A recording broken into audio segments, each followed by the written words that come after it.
I am delighted to welcome onto the First Time Facilitator podcast, Meg Bolger. Meg, thank you so much for joining us on the show today. Yeah, excited to be here. Thanks for having me.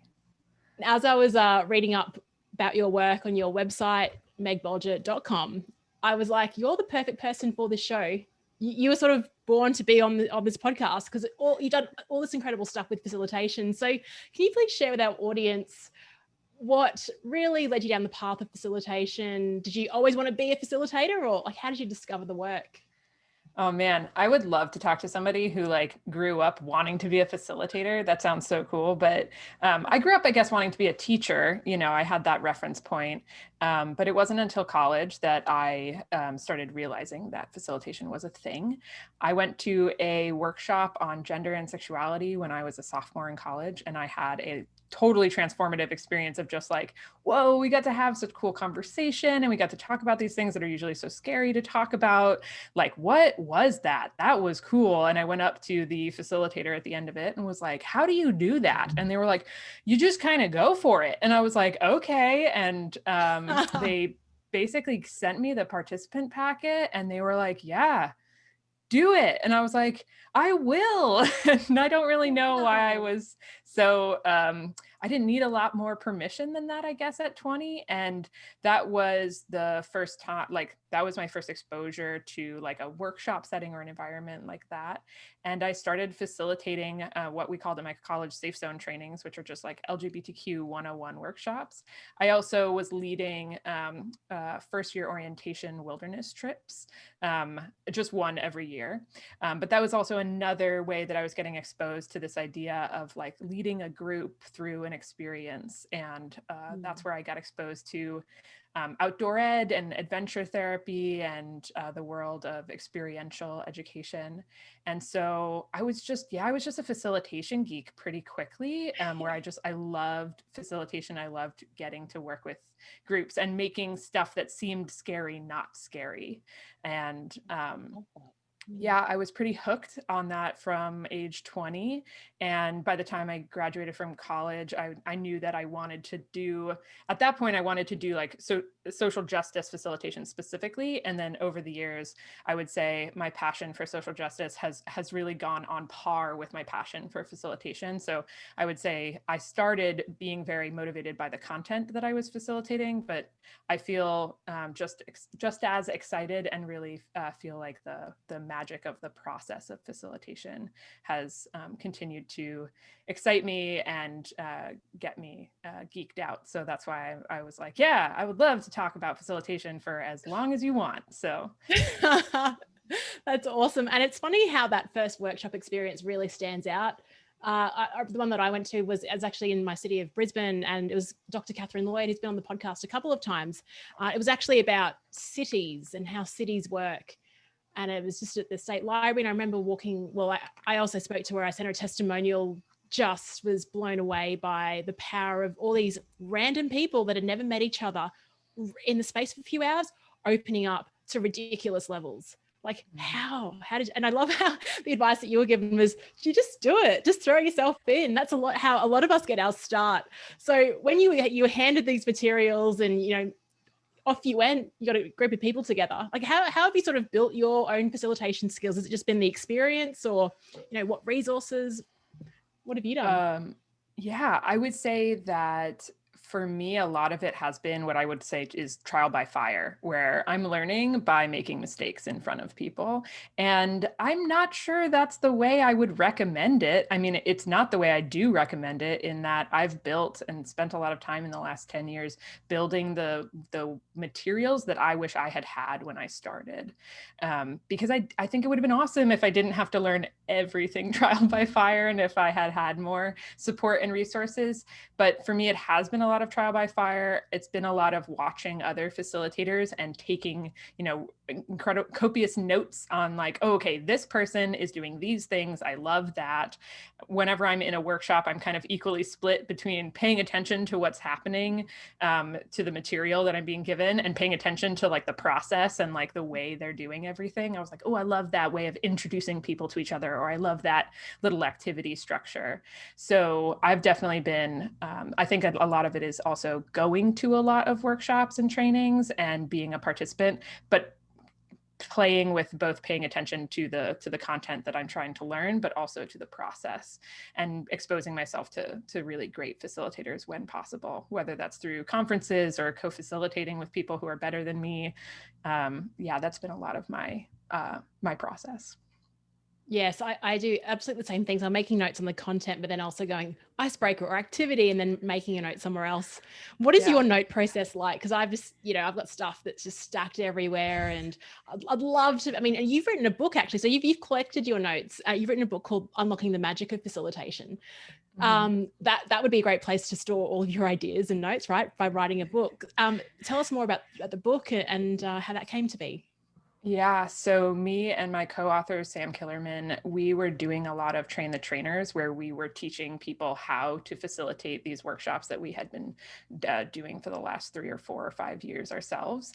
And in doing that, when we were teaching people facilitation skills, we just realized through people asking us the same questions over and over again, what people were stuck on, needed to know, or by watching people facilitate and being like, ooh, if they understood this concept of vulnerability, or if they understood this concept of, and versus but, that whole moment could have gone fundamentally different and better. So when we sat down the idea for the book came from running these train the trainers, having 2 days with participants, and at the end of those 2 days, always having material left where we were like, oh, we would love to give you another 10 hours of things, but we have to go. And so the book eventually was basically our repository for like, if we had 5 days or 3 days with you, if we had another 10 hours, we would give you all of this stuff. We don't. So now that you're started, you have connected with us, here's the book. And if you want to dig into it even more, you can.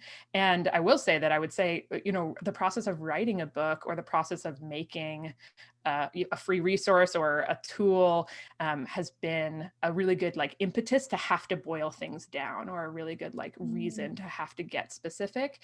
I think if I was just trying to learn for my own sake, I don't have to be as organized, and I'm not as organized when I'm just trying to do something for me. But as soon as I'm trying to do something for other people, then all of a sudden I'm like, okay, well, I need to write this a little bit more clearly. I need to get my thoughts organized. And I think it's that I share a lot with other people that I have to end up putting things into a particular structure or a particular framework. Yeah, I totally hear you on that, Meg. That's sort of like the podcast as well. So a couple of things on that. You said that you wish you didn't have to learn from every mistake. Likewise. And so that's why I love just interviewing facilitators and finding out what they're doing working well, or things that haven't worked so well. So the rest of the world can learn from that. And the second thing is, even when I try and share some tips on the podcast, it's like I try to have just 3 main points, and I would never, if it was on my own, I would never force myself into a sort of constraint of 3 main points and what is the key message, right? You never do that.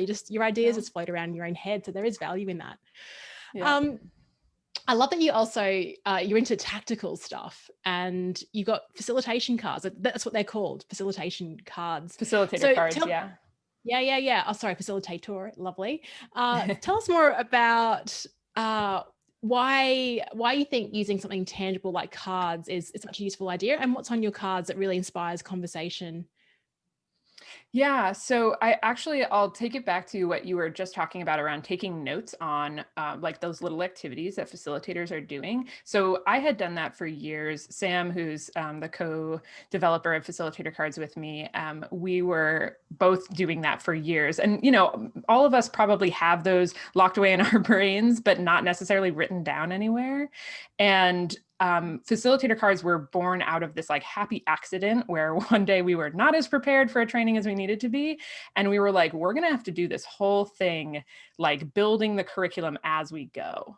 We don't have the agenda, and we're going to have to do it responsibly for 2 days. And so we were like, okay, what can we prepare? If we can't prepare the content, what can we prepare? And we were like, okay, we can write down every activity that we know how to facilitate between the two of us, every structure, that we know. So whether that's some of them will be really obvious to seasoned facilitators, like popcorn share. We don't think of that as a structure, but it is like a way to have people participate, right? Or like mind mapping or fish bowls. Like we wrote down 20 or 30 of these things and we went into this workshop and we were like, okay. And on breaks, we would figure out which one are we going to use? Like, okay, we'll use this one, and this one. We had them on index cards. And after that training, we both kept making them. We were like, oh, that was so useful and helpful to like have these activities not locked away in my brain, but actually like physically in front of me. And rather than like, there's a lot of facilitator tools that I love that are cards that participants will use, right? So Yes. it'll be cards with images on them, and you'll have people say like, pick a card that represents something that you're taking away from the workshop today. And they might pick like a stream, right? And they'll be like, I really feel like we're flowing in the right direction now. And it'll spark a metaphor. Or there's another set of cards I love called We Connect cards, which uses like questions, right? They have a series of really great questions, and you can use them for lots of different icebreakers. Facilitator cards are not for participants. They're for facilitators to use when they are planning their trainings or when they're like live training. So a lot of those ones that I just listed, I've got them on my desk because I use them all the time. Oh yeah, like cool. are like that's fishbowl. So it says it on the front. You can write on the card itself. So you can write your notes. So a couple of days ago, I was facilitating, yesterday I was facilitating a group of facilitators. Time's a bit weird, 2020. Yeah. I was facilitating like this little gathering of facilitators, and like this is what we did. We did these 4 cards, and we started with an analogy, like an icebreaker analogy. We went and figured out like which of these 6 ideas do we want to talk about. So we used vanishing options. We broke into subcommittees, and then we ended with thinking and feeling. Oh, easy. Yeah. And a lot of us do this, like I would say a lot of seasoned facilitators or practice facilitators, you kind of do this, but not as like structured as this. And I had never taken my notes and actually broken them down into like these specific things until we started developing the cards. And the cards are, they're categorized by like, there's 4 different types. So there's cards for surfacing emotions, there's cards for generating ideas, for clarifying the ideas, and then for making decisions. And I had never categorized the activities, that I knew in my head in that way before we started developing them. And they're also grouped by like group size. So like, is it a pair activity? Is it a large group, small group?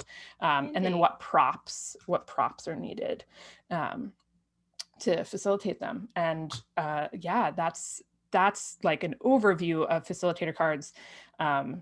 And now I use them all the time. And this is also now how I take notes on new activities. So when I hear a new activity, I can put them into basically the facilitator card framework. I'm like, okay, it's this group size. I would probably use it for surfacing emotions, and you need these types of props. And this is my like 3 sentence gist of the activity. So now that's how I like internalize new activities, is in that framework. That is awesome. That's so awesome. And it makes the design process so much more fun, right? Because as a first-time facilitator, my process was like open a Google Doc and like have the, just write the outcomes. And I hate it. Like I really don't like being in front of a computer and being forced into that, writing it out when it is such a dynamic activity, right? Planning a workshop. And I love that with the cards, like it's like a game of cards. You throw them out, you can move things around.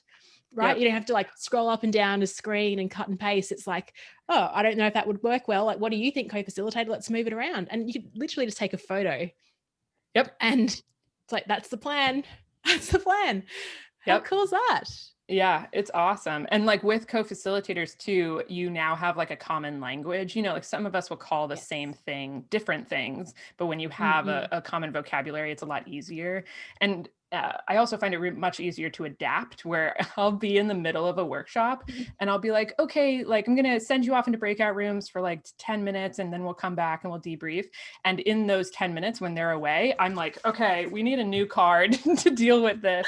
And I'm like actively searching through my deck of like, okay, I need a large group decision maker because we are way off base, and I can find that and then be like, okay, good. That's what we'll do when we come back.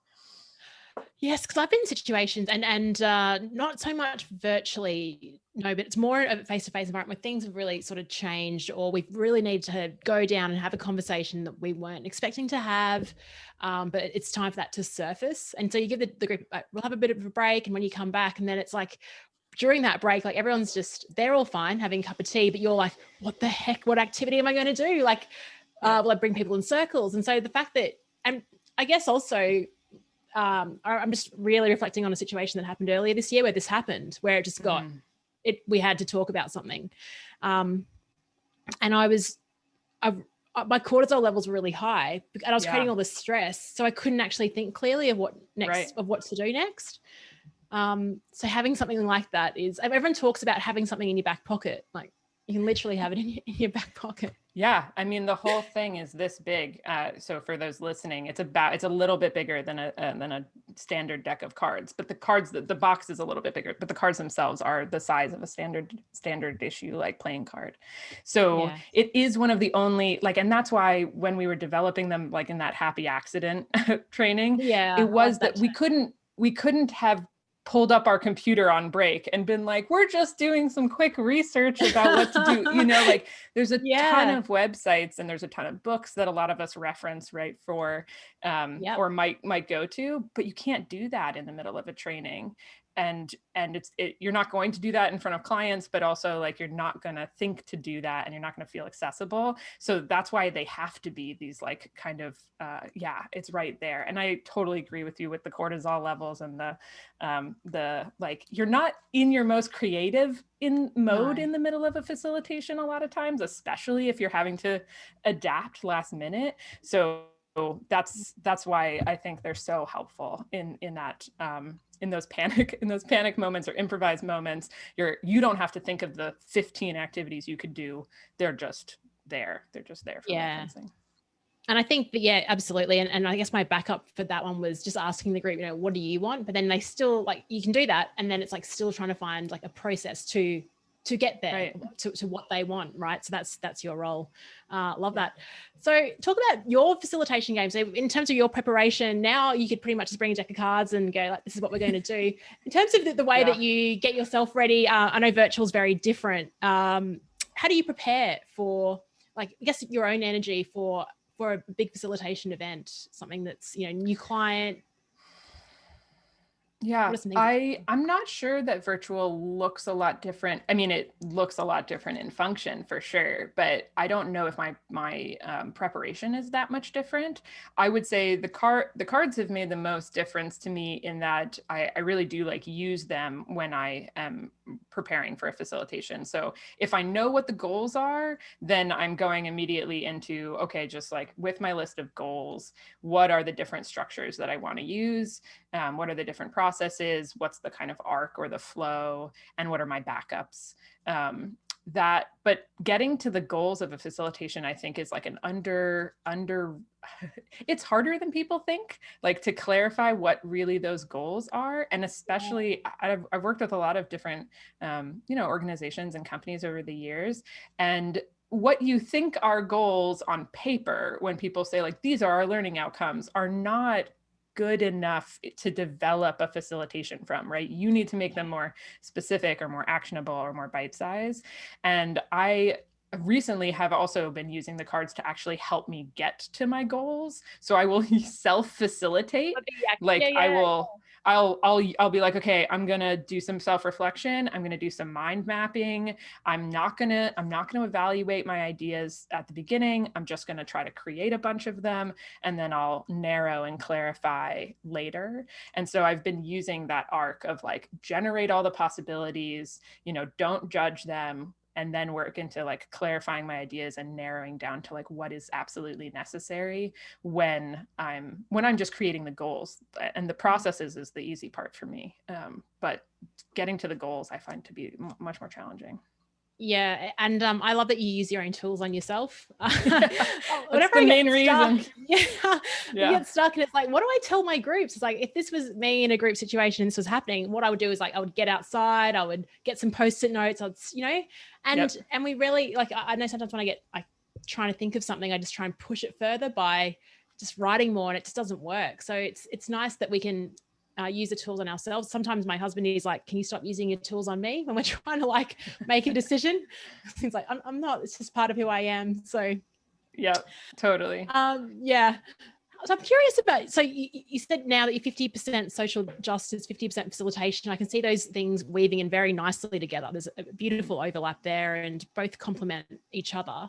Do you ever facilitate workshops where you have a really strong opinion and that role of facilitator, it's hard, like, because yeah, I'll let you talk to that. Well, I would say yeah, I mean, every social justice workshop I've ever facilitated, I've had a very strong opinion, right? In that, and I have had a lot of like I have done mostly voluntary workshops, so that means that more often the people in the room are generally in the same direction or mindset or than me, but oftentimes that's not true. And so I have facilitated a lot of content that I would say I have a very strong opinion about. And for me, I guess I think of the role or the word facilitator to mean something very specific. Like I know some people use it interchangeably as like teacher, right? And or even just like educator more broadly. And they'll be like, oh yeah, I was facilitating. And then they'll be like, here's my PowerPoint. And they'll be like, click through. And I'm like, at what point was there interaction with the group? And they're like, not really. We mostly just did a Q&A at the end. And I'm like, okay, I wouldn't use a word facilitator in that context. And so when I have a really strong opinion about something, I guess the approach I sometimes take is that, what am I trying to make?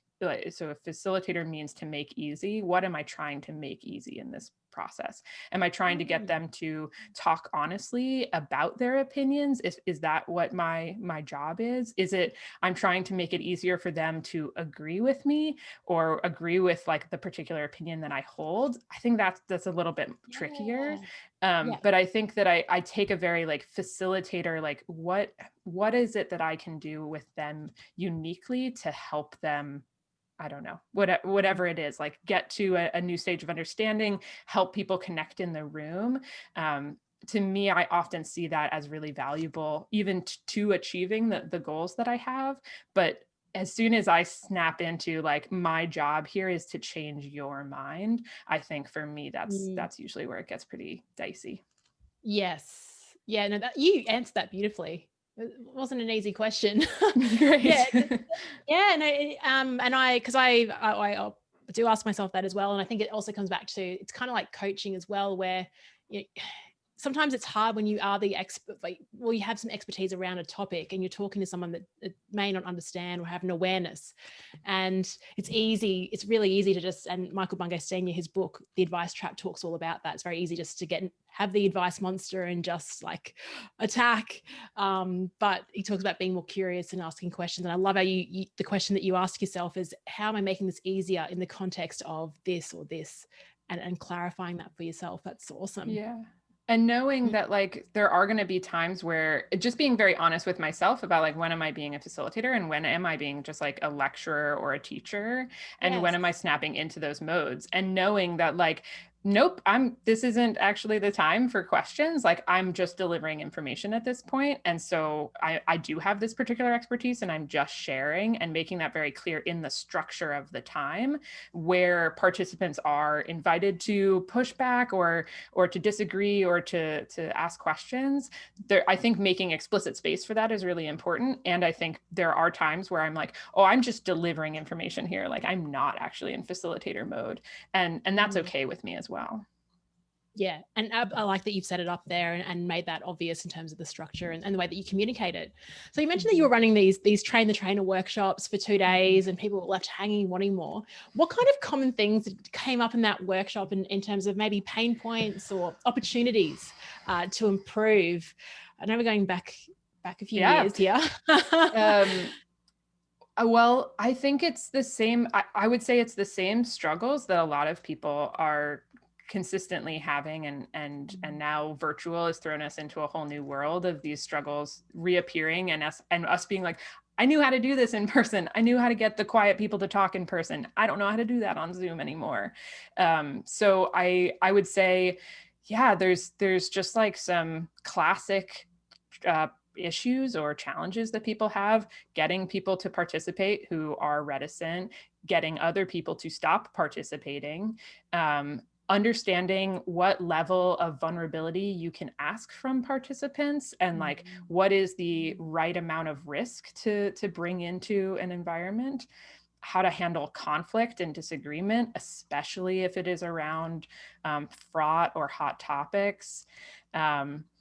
How much like the idea that we were kind of speaking to a little bit of what used to come up in workshops a lot was this idea of neutrality, and whether facilitators need to be neutral, which I don't believe they do. I just believe they need to be able to navigate that very actively, and to never lie to a participant and just be like, I just don't care here. Like, if you do, then you do, and that's okay. Yeah,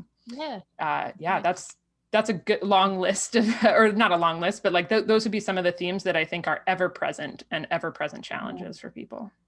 Yeah, and I'm really glad that you spoke about that learning curve and how the context has switched now. Like with that ladder of learning, it's like we're thrown back in terms of, well, yeah, as you said, we're very comfortable in person doing all the stuff and managing the behavior, driving the engagement, and even ourselves, our own energy, right? And then moving to this virtual landscape. It's been a real leveler, I think. How have you sort of adapted? How are you finding it? Are you enjoying it? Like, where are you in terms of, I'm not going to give you ask, 0 from 1 till 10, what do you think? But what's your current status? Yeah.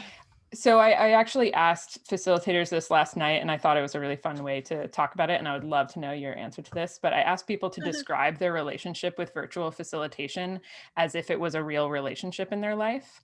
Like, I love that. like they were, so some of the highlights were somebody was like, I feel like we have real highs and lows. Like sometimes I'm like, oh, I love you and you are the best. And other times I'm like, I might need to break up with you because you're driving me crazy. And somebody else described virtual facilitation as they're like, it feels like the partner that you really like, but none of your friends and family do. Like you're like, no, just give them a chance. They're really great when you get to know them. And I feel like, yeah, for me, virtual facilitation has been like an unexpected relationship. I didn't think we were going to ever really meet again. We had seen each other once in a while pre-2020, and I was like, not for me. I don't think we're a good match. And then March came around, and it was like, oh, you're the only option? Okay, I will reconsider then, because I do love facilitating. Like, and for me, when I don't facilitate for long periods of time, I get sad, and my I just like, I'm not as happy and bright and energetic a person. So I have been surprised. The virtual facilitation has surprised me by in the ways that it has been good.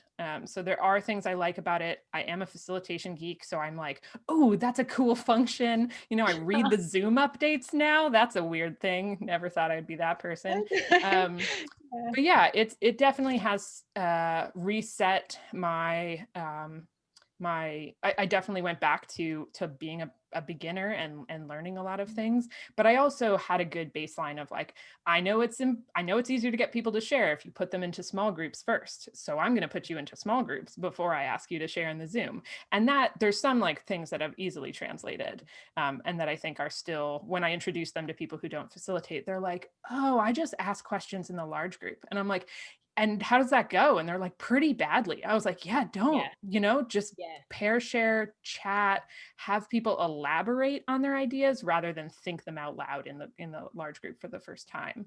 So there's tricks that easily translate. And then there's some things that you can do on virtual that you can't do in person. Like there are interesting things in that direction too, that I've really liked, like live polling.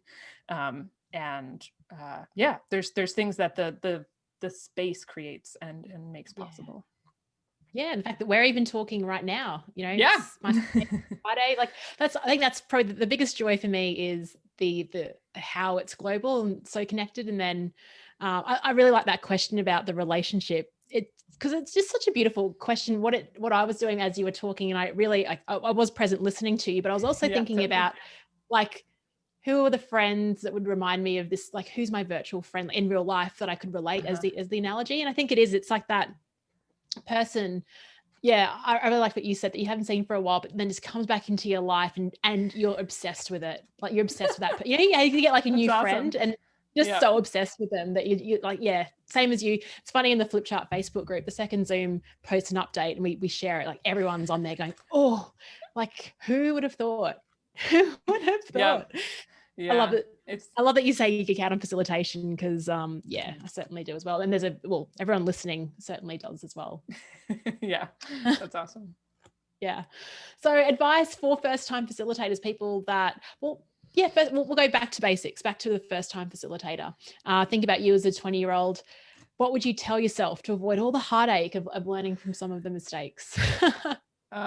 Well, I think the first piece of advice would just be that you are going to make mistakes. I know that's really basic, but that you can do all of the research in the world. And the other thing I want to make very clear, because I hear this sometimes and I just disagree with it, is that I make mistakes all the time. Like I facilitated something yesterday and I sent people into breakout rooms with very little structure and very little like context. And when after they were there, I was like, that wasn't great. I could have done that better. I could have given them way more structure and way more interesting prompts or helped them like have really productive conversations in that time. And I don't know how many times I've sent people into small groups, hundreds, at this point, like I'm 10 years into facilitation. So I think that there's sometimes, I don't want someone to be like, oh, I'm only making these mistakes because I'm a beginner. Maybe, but also it's possible that like there's no point where you're going to stop making mistakes. They just hopefully will get less and less severe. So just know that there's no, you don't have to, because some people, I think, the reason I want to share that advice is that I think some people think they have to hit a certain threshold before they get to do it. They're like, I really need to be way better at this before I start. And I'm like, I don't know if that's how it works. Like, yes, do your research if you want to read up on things. If you're asking people like, hey, do you think I could do this? And people are like, no, you are way too angry at people. You should not do that yet. Like maybe heed that advice. There's some people who there's certain topics that get them really heated. And I'm like, maybe that's not a good one to hold space for people to have all sorts of feelings in, like it's okay if you want to do that, but also that's going to be really challenging. So like set yourself up for success in that way. But you also don't have to wait till you like reach a certain level of knowledge threshold, I think, to begin to start facilitating. I love that. And you've just role modeled that by being someone that as a 20-year-old were handed these materials and told to go for it. That's probably the best advice that you could give. And I certainly, I think when I reflect on my journey, I was, your comment really relates to me because I thought I had to be, have some initials after my name to be in front of the room. But it got to a stage where I was sitting in workshops and thinking, I think I know, and it was all about the content for me when I first started. I think I know a bit more about this person, or I think I could do this in a more engaging way. Those were the two sort of things that came up, like a little voice in your ear. I think you could do it a bit better. But I think even prior to that, there was opportunities and I could have taken. So I think your advice is extremely relevant. And I love that you've shared that you make mistakes. Me too. Even just like the shirt choice on a Zoom call. I wore a shirt the other week. It was stripy. And like it was giving like people would like it's for some reason the like light reflecting off my microphone. Yeah. And it was like this really like distorted effect. But like, I mean, how do you know unless you try, right? And no biggie. Yeah, for sure. No biggie. I think we get hung up a lot. I wanted to speak to a little bit the content piece, what you're talking about, of like we get really hung up on the content of like I need to be a content expert. And to me, like the beauty of I know people who are completely content neutral facilitators where they don't like they'll get brought into a company and they're just like, we need help with our strategic vision. And the person's like, okay. And they're like, and we manufacture, like forms for car parts. And they're like, great. I don't know anything about the car industry, but that's okay because they're a facilitator. They're not a content expert. And so that, I think that's the one extreme of facilitation, right? And the other extreme would be somebody who is a content expert, but who's using facilitation to bring in engagement, to increase the amount of participation in their sessions, to increase just like interaction and absorption of knowledge. And both of those extremes exist. And I would say that if you're like, I really just want to help people understand, like engage with this more than I want to deliver content, then you don't have to be so worried about the content expertise aspect of it. But I just think we spend so long getting really good at our content. And then I see people and I'm like, but you've spent no time getting really good at your process. And so I think I would just encourage people, like when you're at the 501 level of content, and your job as a facilitator is to get people to the like 201 then, or the 101, like then you might be good. The more knowledge away from your participants, I think is sometimes really hard. Like I did gender and sexuality education for 7 or 8 years, and I kept learning and my participants kept being beginners, and I was better at relating to them at the beginning. So for me, like actually knowing more and more became harder and harder to reduce the amount I was sharing. And I would love to see more facilitators like get dorky or get interested in the process, like getting really good at the process, because I think that's a huge difference maker. And the more and more you know about your content, sometimes actually gets in the way as in you shouldn't learn, but just know that it brings you farther and farther from your participants. Oh my gosh. Yes, it does. Yes, I had an absolute example. Like I was running these leadership workshops last year for pretty high level leaders. And so I was reading a lot, like getting into the neuroscience and everything else. And then I remember running a graduate program earlier this year and they wanted stuff on leadership. And this is a mistake I made. I dove straight into the neuroscience. Like, what the heck? That's ridiculous. I don't even know what Covey's time management matrix looks like. You know what I mean? Like it was looking at different models. The curse of knowledge. That's really interesting. This is why I love the show. No one's ever brought that up in 145 episodes. You're the first to talk about that. Beginner's mindset is, I think, what I would call it, or I think even maybe what me and Sam talk about it in the book, but the idea of a beginner's mindset of like your participants are almost always beginners, right?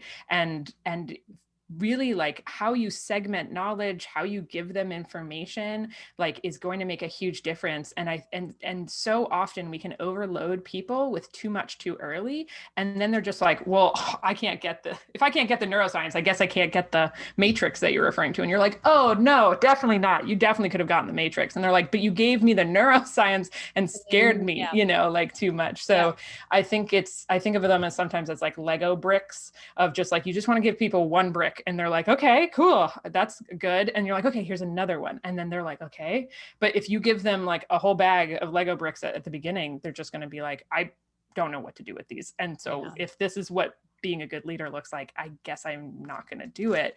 But if we had just handed them one at a time, it would have been fine. Oh, brilliant, Meg. That's awesome. Great note to sort of end on, even though I don't want to end, because I'm sure you got more gold dust. If our listeners would love to find out more about you, your cards, the book, where should we send them following this? Yeah. So for Facilitator Cards, we have the website www.facilitator.cards. And just today we launched a virtual guide to the cards. So the cards were developed with in-person facilitation in mind. And obviously all of us are still wrapping our brains around this new virtual world. So we have this virtual guide, and you can check it out at virtual.facilitator.cards.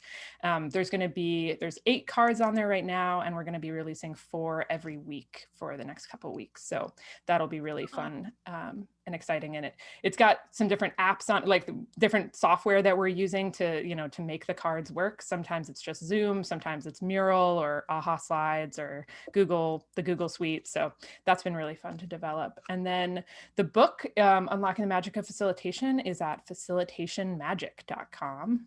And everything else I do, including those, are at megbolger.com. MEGBOLGER. Sounds like you've got as many domain names as I do. Every time I get an idea, it's like, I'm going to buy the domain name, and how you make it real. That's how you make it real, for sure. Yeah, it is. Meg, it's been absolutely amazing just chatting to you today. We've covered a lot of different topics, and I'm sure we could have done a deep dive on like each of those, right, for easily an hour. So I'm really excited to follow more of what you do, and I'm excited to share this conversation with listeners. Thank you so much for being on the show. Yeah, thanks for having me. And happy to geek out anytime.